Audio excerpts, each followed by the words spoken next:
تنظیموں کا، لیڈران کا، صحافی برادری کا اور تمام جتنے آئے ہوئے بندوں کا سب کا شکریہ ادا کرتا ہوں۔ دیکھیں، عمران خان صاحب نے ایک بات کی تھی کہ میں تو برداشت کر لوں گا لیکن آپ لوگ برداشت نہیں کر سکیں گے، ہم لوگ باقی برداشت نہیں کر پا رہے ہیں۔ آپ لوگ دیکھیں، ایک بادشاہ نے کہا تھا، ابھی عمر بھائی نے بڑی ڈیٹیل میں بات کی ہے، اکبر خان نے بھی کی ہے، انہوں نے کہا کہ آٹے کے ٹرک کہاں ہیں، وہ پل کہاں پہ، چکائی والا وہ جو اسپورٹ کمپلیکس جاریکت میں بننا تھا وہ کدھر ہے، اور باقی چیزیں کدھر ہے۔ تو میں عمر بھائی، وہ ایک بادشاہ کے پاس ایک بندہ گیا تھا اسی طرح کسی کام کے لیے، اس نے کہا جی آپ نے اناؤنسمنٹ کی تھی، یہ چیزیں کہاں پہ ہیں؟ اس نے کہا یہ لینا دینا کدھر سے آ گیا؟ تو میرے کام کو خوش کیا، میں نے تمہارے کام کو خوش کیا۔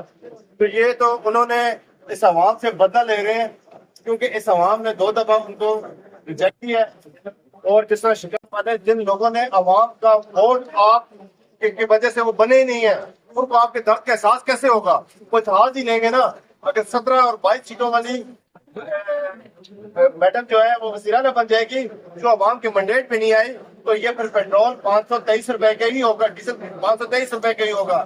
جیسا عمر بھائی نے بتایا، ابھی آپ لوگ سوچ نہیں سکتے، جب آپ کریانی کی دکان پہ جائیں گے، جب آپ وہاں سے گھی کا ڈبی کی قیمت پتہ کریں گے پھر سمجھ آئے گی، جب آپ چاول اور گھی اور نمک اور یہ چیزیں لیں گے پھر سمجھ آئے گی۔ آج ہم جس طرح ٹانگے پہ ایک سمبولیکلی ہم آئے، میں آپ کو یقین سے میں بتا رہا ہوں، کچھ دنوں کے بعد آپ دیکھ لیں گے کہ زیادہ تر لوگ یہاں پہ سائیکل پہ ہوں گے، کیونکہ ٹانگے پہ اور سائیکل پہ ہوں گے۔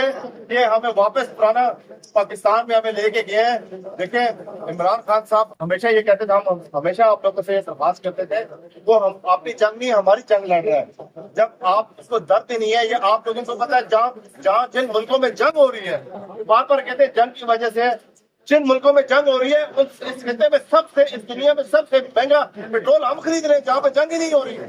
ہم سے کیوں لے رہے ہیں؟ یہ ایک بہانہ کر رہے ہیں، جس طرح یہ انہوں نے گلف اسٹریم کا وہ جہاز دی ہے، جس طرح کہ باقی ان کے خرچے ہیں، جس طرح کہ سارے انہوں نے سسٹم بنایا ہے، اس کو پورا کرنے کے لیے انہوں نے کہا ہے کہ اس ٹائم عوام کو ٹرک کی بندی کے پیچھے لگاتے ہیں، عوام کو جنگ کا کہتے ہیں اور ان سے پیٹرول کے پیسے لیتے ہیں۔ اور لیویز کے اوپر عمر بھائی کو زیادہ صحیح پتا ہے کہ ابھی بھی ایک لیٹر کے اوپر یہ کتنی اس کی پیٹرولیم لیویز 190 روپے، 190 روپے، یہ ابھی بھی 1 لیٹر کے اوپر آپ عوام سے ٹیکس لے رہے ہیں، پیٹرول میں یہ لے رہے ہیں، اور پھر ڈیزل میں سے بھی زیادہ ہوگی، ڈیزل اس کی زیادہ پرائس ہے۔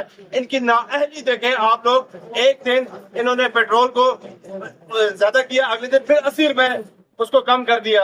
اس کا مطلب یہ ہے کہ یہ خود بھی نااہل ہے، یہ بیوقوف ہے، یہ عوام کو بیوقوف سمجھتے ہیں۔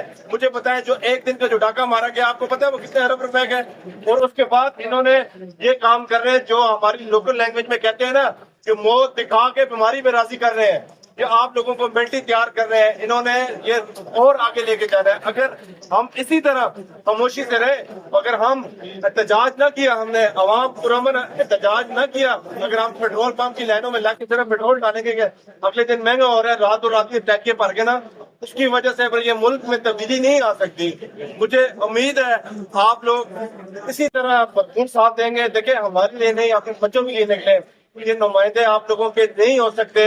جو آج کتنے شرم کی بات ہے، میں کہتا ہوں خدا کی قسم، انسان کو، ایک پولیٹیکل بندے کو شرم سے سر جھک جاتا ہے کہ ساری دنیا کو پتا ہے، وہ کہتے ہیں کہ آپ ہمارے پولنگ سے ہارے ہوئے ہیں، وہ کہتے ہیں نہیں میں تو آپ کے پولنگ سے جیتا ہوا ہوں۔ ہر بندہ اپنے نمائندے شرمندگی سے سر چھپاتے پھر رہے ہیں۔ جب اس قسم کی عوام آپ کے اوپر مسلط ہوگی، اس قسم کے وزیر اعظم آپ لوگوں کے مسلط ہوں گے، وہ آپ کا درد نہیں سمجھیں گے۔ بس آخری شعر کے ساتھ اجازت چاہتا ہوں کہ تیرے حقوق کی نہیں ضمانت اب کوئی، تیرے حقوق کی نہیں ضمانت اب کوئی، غریب شہر تیرا خیر خواہ قید میں۔